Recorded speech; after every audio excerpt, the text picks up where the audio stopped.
Imaginez s'il existait une méthode qui vous permettrait de toujours savoir avec exactitude et précision de façon scientifique à quel prix vous devrez vendre vos produits et vos services. Imaginez comment la vie serait simple s'il y avait vraiment une technique bien précise qui vous permettrait de savoir à quel prix vendre le plus d'unités possible au prix le plus élevé possible. Donc on en vend plus, on fait plus d'argent. Eh bien, aujourd'hui c'est votre jour de chance parce qu'il y a quelqu'un qui a pensé avant vous et a proposé une méthode qui est un petit peu controversée et je voudrais la partager avec vous pour savoir ce que vous en pensez. Alors, ladies and gentlemen, mesdames et messieurs, bienvenue au Price Sensitivity Meter. La méthode que je m'apprête à vous présenter a été introduite pour la première fois en 1976 par l'économiste néerlandais Peter van Westendorp. Et je viens encore de sacrifier un autre nom au dieu de la prononciation. Voici comment la méthode fonctionne. Pour déterminer le meilleur prix auquel vous devrez vendre vos produits et services, donc vendre le plus d'unités possible au prix le plus élevé possible, vous devez vous poser 4 questions. Première question, déterminez le prix le plus bas auquel vous pouvez vendre votre offre. Ce prix doit être tellement bas que vos clients ne vont pas l'acheter parce qu'ils vont se dire « à ce prix-là, ça doit pas être très bon ».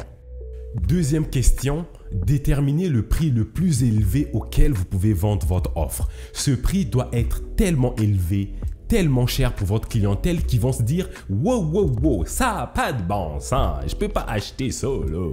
Une fois que vous avez fini de répondre à ces 2 premières questions, vous avez maintenant une marge entre le prix le plus bas auquel vous pouvez vendre votre offre et le prix le plus élevé. Tout ce qu'il vous reste à faire maintenant, c'est d'identifier le juste milieu auquel vous allez pouvoir vendre votre offre. Ce qui m'emmène à la 3e question. Troisième question. Identifiez le prix le plus acceptable auquel vous pouvez vendre votre offre. Ce prix doit être tellement abordable, tellement comparable à votre compétition que votre clientèle va avoir l'impression de faire un maudit bon deal. Et si vous pensez que c'est ça la conclusion, comment trouver le meilleur prix possible, eh bien vous vous trompez parce que au début de la vidéo, si vous suivez, j'ai dit qu'il y avait 4 questions. Alors arrêtez de faire 10 000 choses en même temps, concentrez-vous sur ce que je dis. La 4e question est la plus importante parce que c'est le point culminant ou le point G de cette vidéo. Si vous avez bien suivi depuis le début, tout ce qu'on a fait, c'est d'arrêter de se fier sur nos émotions, sur notre vision des choses pour pouvoir décider du prix de nos produits et de nos services. À la place, on a développé une méthode plus ou moins scientifique pour être vraiment sûr que le prix qu'on se fixe est vraiment le prix qui va nous permettre de vendre le plus d'offres possible au prix le plus élevé possible. Nous avons rencontré des centaines et des centaines d'entrepreneurs qui se sous-estiment, qui vendent leurs offres trop bas ou qui essaient de les vendre trop haut en espérant que par magie, les gens vont trouver de la valeur là-dessus. Mais il y a une façon plus sûre d'être certain que le prix que vous avez fixé va faire du sens dans la psychologie et dans le portefeuille de votre clientèle cible. Et la 4e question est roulement de tambour. Identifiez le prix le plus élevé auquel vous pouvez vendre votre produit ou votre service tout en étant acceptable. Bon, j'avoue que la question était un peu longue, je vais la raccourcir. Identifiez le prix le plus élevé et le plus acceptable auquel vous pouvez vendre votre offre. Je m'explique.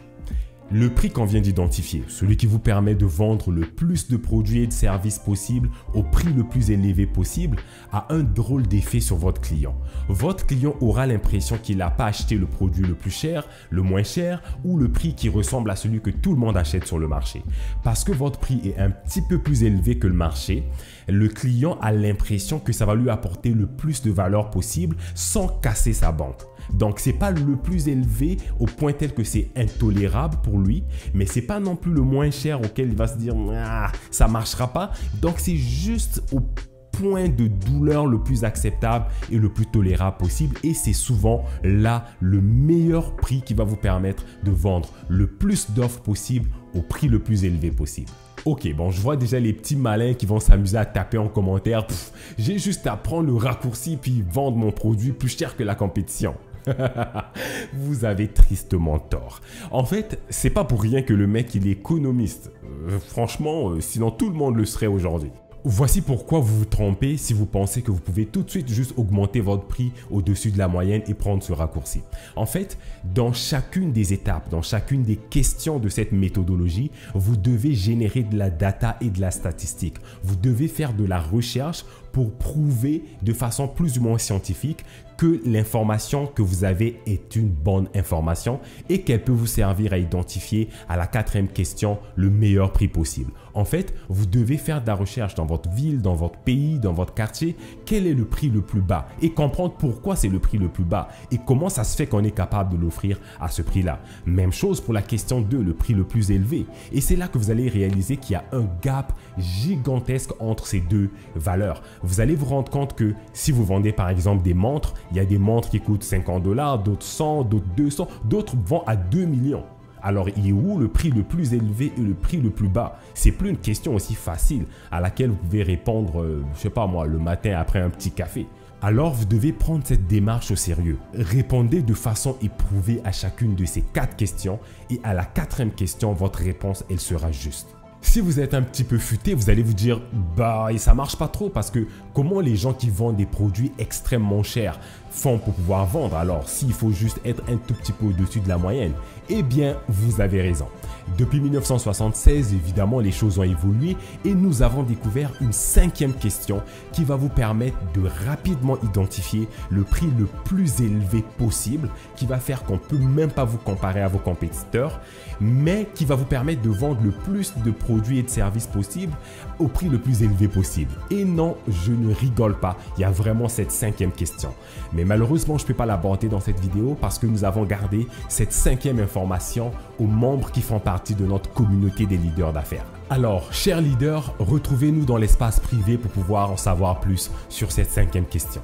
En terminant, on voudrait simplement savoir ce que vous avez pensé de cette méthode. Quelle est votre opinion sur le sujet de trouver le meilleur prix auquel vous pouvez vendre vos offres? On voudrait le savoir dans les commentaires. Aimez la vidéo, partagez-la, abonnez-vous à notre chaîne si vous voulez voir d'autres vidéos de ce genre. D'ici là, on vous souhaite un bon succès et on se dit à la prochaine.